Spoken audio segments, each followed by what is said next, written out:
So guys, you guys need to hear what Hakim Baba Ahmed said about the North. He declared that in the next 6 months, the North will decide where it stands. If the rest of the country wants to join us, fine. If not, we will go on our own way. He went on further to say that they are not afraid of dividing, that they are not afraid. Anyway, guys, I don't want to talk much. I want you guys to just listen to what Hakim Baba Ahmed said about the North, and I'll be right back. And also, if you're just coming across my channel for the first time, please do well to hit the subscribe button and turn on the notification button to get all the latest news in this channel, because normally we use this platform to agitate for the release of Nnamdi Kanu. So also please do well to type in the comment section, free Nnamdi Kanu. But let me play you guys the video so you guys should listen to what Hakim Baba Ahmed said.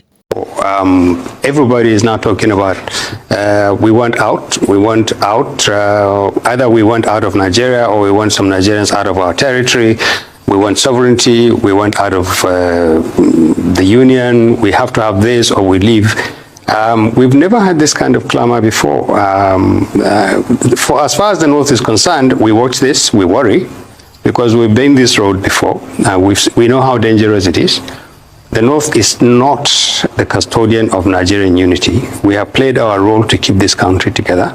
We'll continue to play our role to keep this country together to the degree that it serves everybody's interest.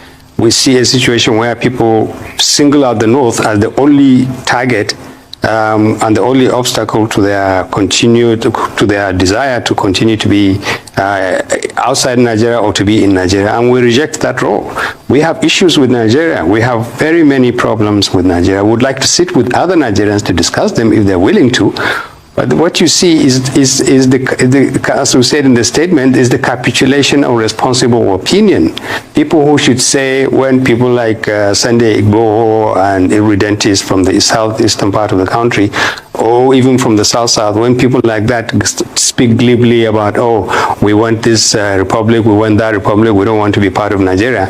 There are supposed to be Nigerians who know the implications of this kind of thing. They should speak up. But unfortunately, they've lost the political ground to minions and upstarts and adventurers.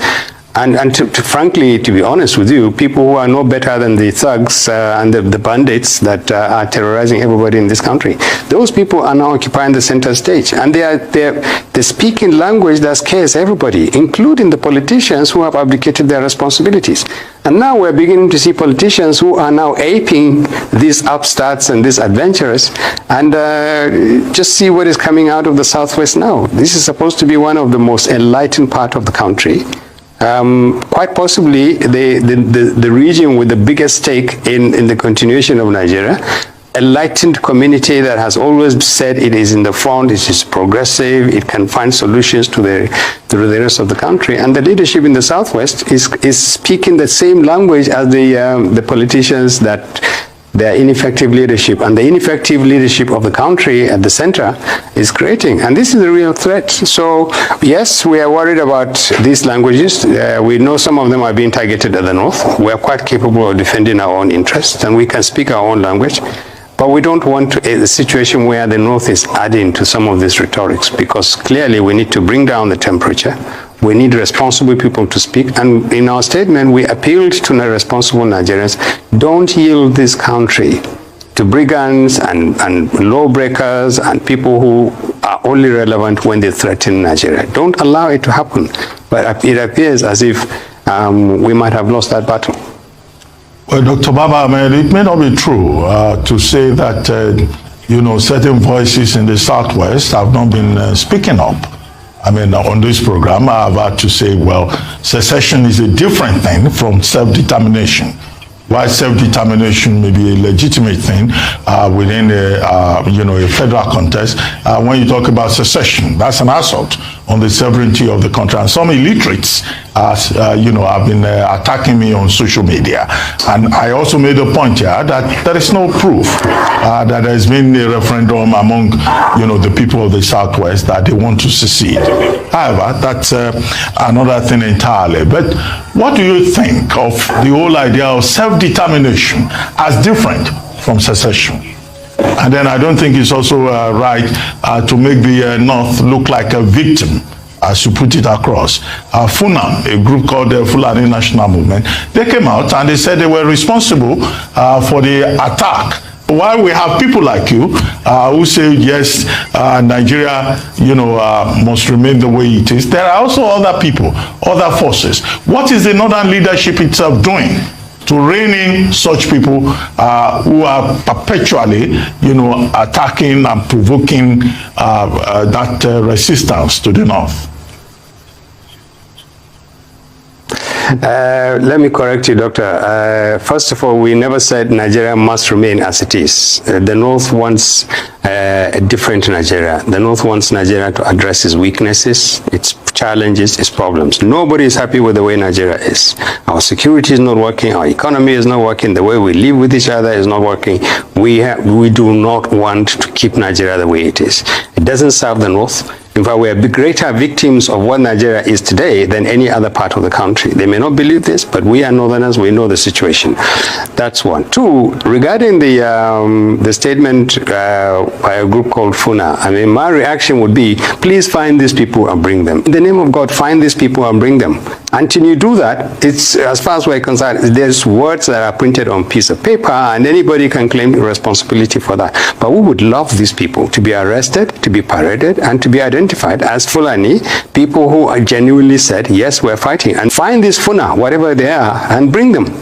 We do not want to protect any Fulani who is a criminal. Now, the third point you raise is all these distinctions about self-determination, secession, sovereignty. And I was smiling on my way to your studio this morning when I saw a comment by someone from, I think from Ondo State, who say, no, we don't want secession, we want sovereignty for our people.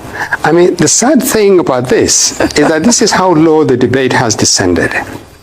It's very sad, and you have the Yoruba are supposed to be the most intellectually sophisticated community in this country, and you don't have anybody who will come out to actually say to people, be careful, this is no words that you just take from the streets and start bandying around. What is the distinction between sovereignty and self-determination? What does self-determination mean? There are people who talk about the Yoruba nation. There are people who say we want out of Nigeria completely.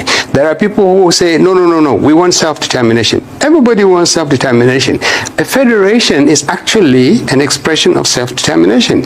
It says there will be one nation with units and sections where substantially the people in that place have some power to determine how they want to live. At the same time, they are also agreeing to live in a country. That's what a federation is. Now, we want to lose our federation? Let's talk about it. But this tendency for people to say, we want it our way or nothing else, is very dangerous to them and to the rest of the country. If Nigerians cannot agree on a definition of what we want to go forward, if Nigerians think that threatening each other or threatening some abstract country called Nigeria, and it is not abstract, it's our country, it's yours country, it's your country. What happens in Olu affects the people in Zamfara. What happens in Katsina affects the people in Akure. That is the simple truth. We don't want to accept this, but that is the truth. This is one country. To the degree that we're still one country, anybody who offers a solution that threatens somebody else, that is not a solution. That is a threat to him, that is a threat to the person it threatens, and that is a threat to the country. The problem really is that there's a huge vacuum. There's a vacuum around governance. The government is not governing. Governors themselves are not helping the situation by the manner in which they respond. But the biggest vacuum is the vacuum of responsible, honest Nigerians. Now, I would like to say this, even though it may sound a bit arrogant, but the Northern Elders Forum has been consistent, has been responsible. We've offered opinions that are consistent with national interest, consistent with Northern interest, and we've always said, and it's in that statement, our hands are stretched. We are willing to talk with anybody. Not because we are in a position of weakness, but because we believe that we should continue to play the role, the responsible role that the North has always played in the protection and projection of the interests of Nigeria. We have no apologies for that, and we're very proud of the role of the North. But we need to do this. Where are the elite? Where are the leaders? Where are the elders? Why are we leaving so much vacuum? Why are we leaving so much space for brigands, for terrorists, for people who terrorize us, if not by gun, but by the way they speak, or by the way they chase away other Nigerians, and they create this tension and this fear. Where are the leaders? Where are the responsible people? That's really where Nigeria is hurting. The truth is that there's enough on the ground to question the efficacy and the legitimacy of the Nigerian state in terms of its commitment to protect us, to improve the way we deal with each other, to shield the country from abuse. The way to go about it is, I think, that we need to talk to each other. There are enough Nigerians of goodwill. They're being scared. Most of them are being scared to say anything. Most of them think that they can weather this storm, and they won't. We can reach out. From the Northern Elders Forum's point of view, we are talking to other groups from other parts of the country. We are always talking to other groups. We want to see if we can re-engineer some kind of an arrangement and a consensus between us and other groups in the other parts of the country on the basis of mutual respect and a recognition of the fact that no part of this country is going to get any advantage of another part of the country just simply because that is what it wants. You can't do that. And then we want to talk about restructuring. We want to talk about amendments to the Constitution. The problem is, and we've said this before, people who think that the solution lies in the National Assembly, I think are mistaken. The National Assembly is made up of people that we sent to the National Assembly. We ask them to go there and represent our interests. They have drawn a line around what is our national interest, what is our interest, and what is their interest.